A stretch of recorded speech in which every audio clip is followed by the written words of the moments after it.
ఇంత చిన్న ఏజ్లో రాజకీయాల్లోకి రావాలని ఎందుకు అనుకున్నావు అసలు?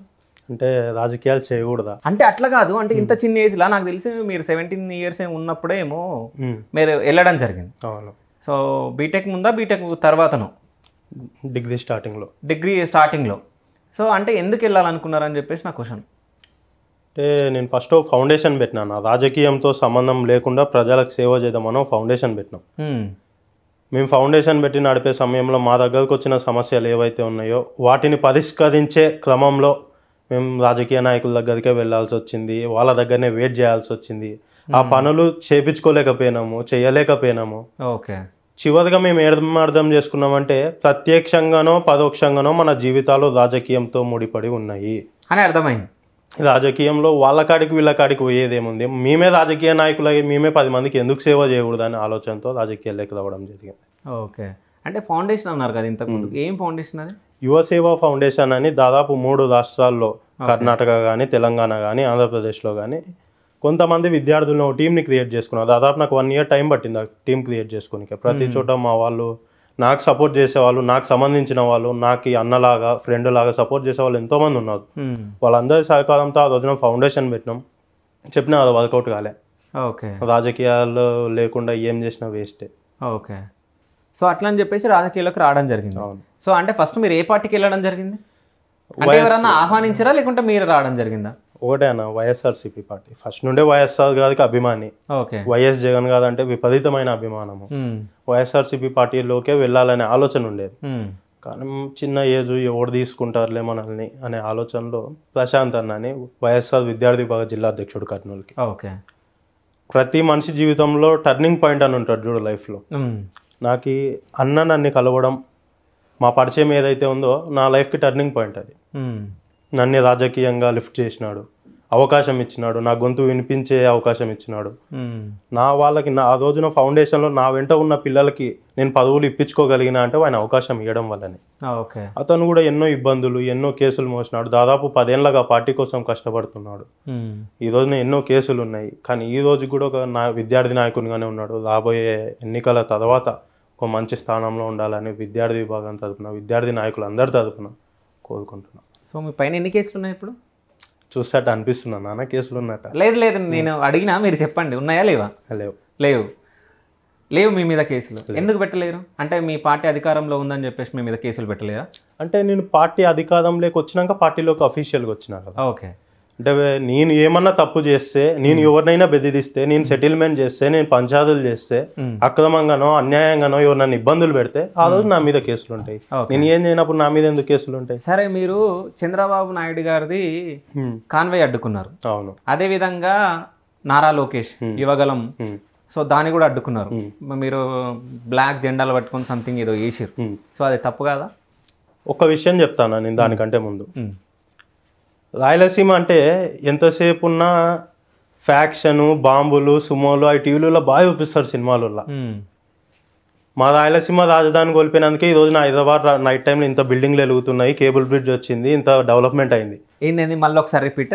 మా రాయలసీమ రాజధాని కోల్పోయినందుకే ఈ రోజున హైదరాబాద్ ఒక వెలుగు వెలుగుతుంది. రాయలసీమ రాజధాని కోల్పోయిందా, ఆంధ్రప్రదేశ్ రాజధాని కోల్పోయిందా? రాయలసీమ ప్రాంతం కదన్నా ముఖ్యంగా రాజధాని కోల్పోయినది. ఆ రోజున ఉమ్మడి ఆంధ్రప్రదేశ్ రాష్ట్రానికి రాయలసీమలోనే కదా, మా కర్నూలు జిల్లాలోనే కదా రాజధాని ఉండేది. ఈ రోజున రాయలసీమ ప్రజలందరూ చీకట్లో ఉంటున్నారు. రాయలసీమ అంటే కరువు ఉంది.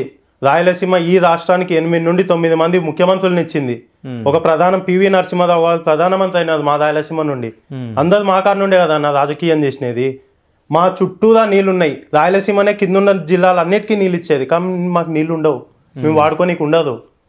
అలాంటి పరిస్థితుల్లో ఉన్నాం. ఈ పరిస్థితి ఎవరు క్రియేట్ చేసారు? గతంలో ఉన్న నాయకులు ఎవరు? వాళ్ళ స్వార్థం కోసం రాజకీయ నాయకులు. అప్పట్లో ఇంకా 1953లో నేను లేను కాబట్టి ప్రత్యక్షంగా ఆడు ఉండింటే నేను చెప్తుంటే కథ తెలుసు కదా, మనకి తెలుసు కదన్నా. నేను చంద్రబాబు నాయుడు గారిని అడ్డుకోనికి ఒక కారణం ఉంది. ఆ రోజున రాష్ట్ర విభజన తర్వాత ఏదైతే తెలంగాణ ఆంధ్రప్రదేశ్ విడిపోయిందో, శ్రీబాగ్ ఒప్పందం ప్రకారం మళ్ళీ రాజధాని ఒకవేళ ఆంధ్రప్రదేశ్లో పెట్టాల్సి వస్తే కర్నూలులోనో లేదా మా రాయలసీమలోనో పెట్టాలా. ఆ ఒప్పందం ప్రకారం అమరావతి ఆడుందా, రాయలసీమలో ఉందా? ఏంటి కాడ పెట్టినాదు? సరే మేము రాజధాని ఆడ పెట్టినాం కాదనిలే, జగన్మోహన్ రెడ్డి గారు వచ్చినాక 3 ప్రాంతాల అభివృద్ధి చేస్తామన్నాడు. కర్నూలుని న్యాయ రాజధానిగా చేస్తాన్నాడు. నువ్వు ఎట్లా అడ్డుకుంటావు? అంటే కనీసం నువ్వు రాయలసీమ నుండే కదా, చంద్రబాబు నాయుడు గారు కూడా చిత్తూరు నుండి గెలిచే కదా, చిత్తూరు రాయలసీమలోనే ఉంది కదా, రాయలసీమలోనే కదా నేను ముఖ్యమంత్రి చేసినది. నా ప్రాంతానికి నువ్వు అభివృద్ధి అడ్డుకుంటుంటే నిన్ను అడ్డుకోకుండా ఉండాలనా? మేము ఆ రోజున పార్టీ పరంగానో పార్టీ నాయకులకనో అడ్డుకోలే. రాయలసీమ యువకుడిగా నా ప్రాంత అభివృద్ధి కోసం, నా ప్రాంతం మీద నాకున్న ప్రేమ కోసం మేమిద్దరమే కాదు, ఎంతో మంది విద్యార్థి నాయకులు అడ్డుకున్నారు ఆ రోజు. ప్రశాంత్ అన్న నేను వెళ్ళాక దాదాపు సీనియర్ విద్యార్థి నాయకులు, రాజకీయంతో సంబంధం లేకుండా రాయలసీమ వాసులు అందరూ కూడా ఆ రోజున ఆయనకు నిరసన తెలియజేసినారు. దానికోసం అడ్డుకున్నాం తప్ప తప్పెట్టవుతుంది? తప్పెందుకు కాదు? తప్పెట్లయితుంది? ఇప్పుడు నీ ఇంట్లో జరగాల్సిన పనిని, నీకు రావాల్సిన ఇంటిని ఏదో లాక్కుంటా పోతుంటే నువ్వు చూసుకుంటుంటావా? మేము ఎట్ట ఊకోవాలన్నా? మా ప్రాంతం అభివృద్ధి చెందకుండా ఇప్పటికే దాదాపు 70-80 ఏళ్ళు నష్టపోయింది. దేశంలోనే కర్నూలు జిల్లా నష్టపోయినంత మరి ఏ జిల్లా కూడా నష్టపోయి ఉండదు. ఓకే, అంత కరువులో ఉన్నాము. చదువుకోనిక పిల్లలకి పెద్ద పెద్ద కాలేజీలు లేకుండా, గతంలో పెద్ద పెద్ద హాస్పిటల్ లేకుండా మేము అంత నష్టపోయినాం కదా. ఇప్పుడు రాయలసీమ కరువులో ఉండడానికి కారణం చంద్రబాబు నాయుడు ఒక్కైనా? చంద్రబాబు నాయుడు కాదే కదా, ఇంకోది మళ్ళా వైఎస్ఆర్ రాజశేఖర్ రెడ్డి గారు ఉన్నప్పుడు వెలుగొండ ప్రాజెక్ట్ కి శంకుస్థాపన చేసినాడు, పూర్తి చేసినాడా? మన జగన్ అన్న వచ్చిన తర్వాత వెలుగొండ ప్రాజెక్ట్ కి 3 రోజుల కింద ఓపెన్ చేసినాడు. 15 లక్షల మందికి త్రాగునీరు, 5 లక్షల ఎకరాలకు త్రాగునీరు. మొత్తం రాయలసీమ మొత్తాన్ని, ప్రతి బొట్టుని కూడా, నీటి బొట్టుతో ప్రతి ఇంచుని కూడా తడపాలనే ఆలోచనతో జగనన్న రాజకీయం చేస్తున్నారు రాయలసీమలో. ఆయనకు గుర్తుంది, నన్ను గెలిపించింది రాయలసీమ, రాయలసీమ నుండి ముఖ్యమంత్రి అయినా నా ప్రాంతాన్ని అభివృద్ధి చేసుకోవాలా, అన్ని ప్రాంతాలతో పాటు నా ప్రజలు ఇన్ని రోజులు వెనుకబడి ఉన్నారు, కనీసం నా హయాంలో నేనున్నప్పుడన్నా వాళ్ళని ముందుకు తీసుకెళ్లాలనే ఆలోచన జగనన్నకుంది.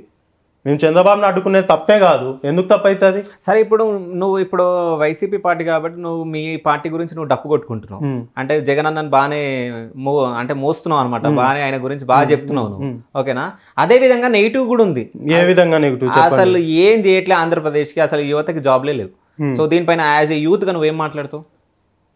ఈ రోజున సచివాలయ వ్యవస్థ ద్వారా 1,30,000 ఉద్యోగాలు జగన్ ఇచ్చారు. 5,000 శాలరీ ఉద్యోగం, అది వాలంటరీ, అది గౌరవ వేతనం. వాలంటీర్ల గురించి మాట్లాడడం లేదు. ఈ రోజున 15,000 నుండి 20,000 జీతం ఉంది సచివాలయ వ్యవస్థకి. ఈ రోజున ఆ ప్రాంతంలో మొత్తం ఆంధ్రప్రదేశ్ రాష్ట్రంలో 1,30,000 మందికి సచివాలయ ఉద్యోగాలు. ఫ్యామిలీ డాక్టర్ అనే కాన్సెప్ట్ పెట్టినాం. ఇంటి వద్దకే డాక్టర్లు పోతారు. మనకు తెలియదు, ఎందుకంటే పెద్ద పెద్ద కోటీశ్వర్లకు ఫ్యామిలీ డాక్టర్లు ఉంటారు, కానీ ఆంధ్రప్రదేశ్ లో పేదోళ్ళకి కూడా ఫ్యామిలీ డాక్టర్లు ఉంటారు. వాళ్ళకి కూడా 58,000 మందిని రిక్రూట్ చేసినాం, అది కూడా చేసినాం. ఈ రోజున కంపెనీలు వచ్చినాయి, ఇన్ఫోసిస్ విజయవాడలో వచ్చింది, ఎన్నో కంపెనీలు వచ్చినాయి. మన వాళ్ళకి ఎట్టుండాలో తెలిసిన ఉద్యోగాలు అంటే ఇట్లా పెద్ద పెద్ద కేబుల్ బ్రిడ్జిలు ఉండాలి. ఇన్ఫోసిస్ లో ఎన్ని జాబ్లు వచ్చినాయి? దాదాపు 200-300 పైగా ఉన్నాయి. 200-300 పైగా నేను చెప్తున్నా.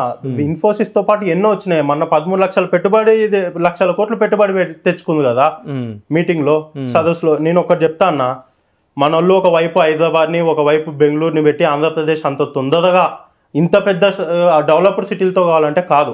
ఎందుకంటే హైదరాబాద్ 5 ఏళ్లలో ఎవరు నిర్మించలే, బెంగళూరుని 5 ఏళ్లలో ఎవరు నిర్మించలే. జగన్ అన్న పరిపాలించినదే 3 ఏళ్ళు, 2 ఏళ్ళు కోవిడ్కి పోయింది. ఈ 3 ఏళ్లలో ఒక హైదరాబాద్ నాడు నిర్మిస్తామా? హైదరాబాద్ ఉమ్మడి బడ్జెట్ తో నిర్మించబడింది.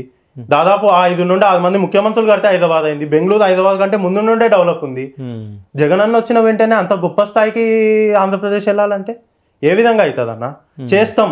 ఈ 2 రాష్ట్రాలతో పోటీగా, ఈ 2 ప్రాంతాలతో పోటీగా మా రాయలసీమలో, మా ఏపీలో ఉన్న క్యాపిటల్స్ కూడా డెవలప్ అవుతాయి. It will take time. ఇప్పుడు అవతలోనికి బెంజ్ కాదు ఉందని నేను మా నాయన అడుగు తిప్పిస్తాడా? మన ఆర్థిక పరిస్థితి వేరు, నా ఆర్థిక పరిస్థితి వేరు, కానీ మేము కూడా కొంటాం రేపు పొద్దున్న సంపాదించుకున్న తర్వాత. It will take time, we should wait. Okay.